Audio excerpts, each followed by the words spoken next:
కేరళ ఎన్నికలకు 1000 కోట్లు. కాంగ్రెస్ తరపున సీఎం అభ్యర్థిగా ఏఐసీసీ ప్రధాన నేత. ముఖ్య నేతకు రెండో గురువుగా పార్టీలో మార్గదర్శిగా పేరు. పార్టీలో ప్రభుత్వంలో సుస్థిర స్థానం సాధించేలా వెన్నుదన్ను గురుదక్షిణగా కేరళ ఎన్నికల ఖర్చు భరిస్తానన్న ముఖ్య నేత. డీసీసీలకు కలుపుకొని ఒక్కో మంత్రికి 35 కోట్ల టార్గెట్. అంటే 35 కోట్లు ఇప్పుడు ఒక్కొక్క మంత్రి టార్గెట్ పెట్టాలంటే ఎన్ని పనులు ఇవ్వాలి? కరెక్ట్ రైతు భరోసా నిధులే. ఇప్పుడు నేను చెప్తున్నా కదా, వీళ్ళకి ఇంకా వేరే సోర్సే లేదు. నువ్వు రాసి పెట్టుకోండి, రైతు భరోసా ఈసారి వెయ్యడు, దాని మీద చర్చ జరగదు. ఎట్టి పరిస్థితుల్లో 9200 కోట్లు వివిధ కాంట్రాక్టర్ రూపాయన బయటకు పోయి కమిషన్ల రూపాయన మళ్ళీ వచ్చి ఇక్కడి నుంచి మళ్ళా మీరు అనుకున్నట్టుగా కేరళ ఎన్నికలకో, లేకపోతే రాహుల్ గాంధీ ఇంటికి పని మనుషులకో, లేకపోతే రాహుల్ గాంధీ వేసుకునే బ్రాండెడ్ బట్టలకు సంబంధించినటువంటి ట్యాక్స్లకో పోతుంది అంతే. ఏంటంటే తెలంగాణ సొమ్ము, అది కూడా అప్పు చేసి తెలంగాణ ఆస్తులను తాకట్టు పెట్టి తెచ్చిన అప్పు పైసలలో తెలంగాణ రైతాంగం కోసం కాకుండా ఈరోజు కేవలం కాంగ్రెస్ అధిష్టానం కోసం, అక్కడ ఉన్నటువంటి రాహుల్ గాంధీ బ్రాండెడ్ బట్టల కోసం, ఆ తర్వాత కేరళలో అక్కడ ప్రజలకు డబ్బులు పంచడానికి కోసం, కేరళలో కాంగ్రెస్ పార్టీ అధికారంలో రావడం కోసం ఖర్చు పెడుతున్నంత దరిద్రమైన దుర్మార్గమైన పరిస్థితి ఈరోజు తెలంగాణ రాష్ట్రంలో కొట్టుమిట్టాడుతుంది. దాంట్లో మళ్ళీ ఈ పాపంలో నేను ఒక్కరిని ఎందుకు భాగస్వామ్యం కావాలనుకున్నాడేమో రాష్ట్ర ముఖ్యమంత్రి.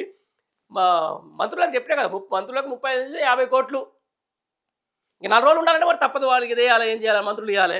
తర్వాత డీసీసీలకు కలుపుకొని అంట డిస్ట్రిక్ట్ అధ్యక్షుల నుంచి మొదలు పెట్టుకుంటే ఆయన కోసమే తన సొంత ఛానల్ బ్రాంచ్ కేరళలో ప్రారంభం. ఎంకిపల్లి సుబ్బిసావికి వచ్చినట్లు కేరళ అసెంబ్లీ ఎన్నికలు తెలంగాణ కాంగ్రెస్ నేతల పీకల మీదకి వచ్చిందట. రాష్ట్ర కాంగ్రెస్ ఎన్నికల ఖర్చు కింద 1000 కోట్లు సర్దే. బాధ్యతను తెలంగాణ ముఖ్య నేత నెత్తికెక్కున్నారని ఢిల్లీ కాంగ్రెస్ వర్గాలు చెప్తున్నాయి.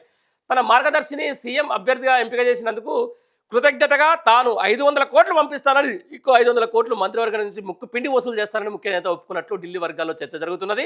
అంతేకాదు, తన రెండో గురువు తరపున ప్రచారం చేయడానికి ఇప్పటికే తన సొంత ఛానల్గా పేరున్న తెలుగు టీవీ ఛానల్ కేరళలో లాంచ్ చేసినట్లు కాంగ్రెస్ శ్రేణులు చెప్తున్నాయి. అధిష్టానం ఈ నెల 19న మంత్రి వర్గాన్ని గంపగుత్తగా ఢిల్లీ పిలిచిన సంగతి తెలిసిందే. ఈ సందర్భంగా కేరళ ఎన్నికల పన్ను వేసినట్లు గుసగుసలు వినిపిస్తున్నాయి. గాంధీ కుటుంబానికి ఆర్థిక అవసరాలు ఉన్నాయంటే తలా ఒక చెయ్యేసి తెలంగాణ నుంచి ఒక 1000 కోట్లు పోగేసి ఇవ్వగల శక్తి కాంగ్రెస్ కార్యకర్తలు ఉన్నది అంటూ ఇటీవల చేసిన వ్యాఖ్యలకు అర్థం ఇదేనా అంటూ పార్టీ శ్రేణుల్లో చర్చ జరుగుతున్నది. రైట్. సర్దుబాటు బాధ్యత భుజాన వేసుకున్న కాంగ్రెస్ ముఖ్య నేత. ఏఐసీసీకి ఏటీఎంలో తెలంగాణ రేవంత్.